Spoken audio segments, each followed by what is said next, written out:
ಕೊನೆಯದಾಗಿ ಶಂಕರ್ ನಾಗ್ ಸರ್ನ ಯಾವ ರೀತಿ ಯಾವಾಗಲೂ ನೆನೆಸ್ಕೊಳ್ತೀರಿ? ಯಾವ ಸಿನಿಮಾನ ತುಂಬ ಇಷ್ಟಪಡ್ತಾ ಇದ್ರಿ? ಎಲ್ಲ ಸಿನಿಮಾನೂ ಇಷ್ಟ ಆಗುತ್ತೆ, ನಿಮಗೆ ಜಾಸ್ತಿ ಇಷ್ಟ ಆಗಿದ್ದು ಮತ್ತು ನಿಮ್ಮ ಯಾವ ಸಿನಿಮಾ ಈಗಲೂ ನಿಮಗೆ ಕಾಡುತ್ತೆ ಈ ಜನ್ರೇಷನ್ ಆ ಸಿನಿಮಾ ಇವಾಗ ಬಂದಿದ್ರೆ ಚೆನ್ನಾಗಿರ್ತಿತ್ತು? ಈಗಲೂ ಅವನು ಅಂದರೆ ಅವನು ಮೊದಲು ಮಾಡಿದ ಚಿತ್ರ ಒಂದಾನೊಂದು ಕಾಲದಲ್ಲಿ, ಅದು ಗಿರೀಶ್ ಕಾರ್ನಾಡ್ ಅವರು ಡೈರೆಕ್ಟ್ ಮಾಡಿದ್ದು. ಅದರಲ್ಲಿ ಅವನು ಪರಿಪೂರ್ಣ ನಟನಾಗಿ, ಬರೀ ನಟನಾಗಿ ಕೆಲಸ ಮಾಡಿ, ಅವನಿಗೆ ಇಂಟ್ರೆಸ್ಟ್ ಇದ್ದಿದ್ದು ಡಿರೆಕ್ಷನ್ಗೆ. ಆದರೆ ನಮ್ಮಂಥ ಒಂದು ಇಂಡಸ್ಟ್ರಿಗೆ ಬಂದಮೇಲೆ ನಟ ಬೇರೆ ಬೇರೆ ಪಾತ್ರಗಳನ್ನು ಮಾಡಬೇಕಾಗ್ತದೆ. ಅವನ ಎಷ್ಟೋ ಚಿತ್ರಗಳು ಹಿಟ್ಸ್ ಆದವು, ಕೆಲವು ವಿಫಲವಾದವು.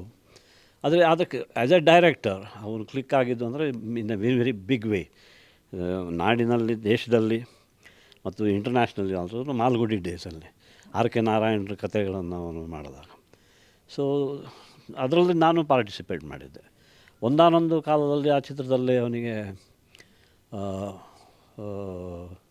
ಅವನ ಪಾತ್ರವನ್ನು ಮಾಡಿದ್ದ, ನಟನಾಗಿ ಮಾಡಿದ. ಅವನ ಮೊದಲ ಚಿತ್ರ ಅದು. ಅದಕ್ಕೆ ಅವನಿಗೆ best national actor award, national award ಸಿಕ್ಕಿತ್ತು.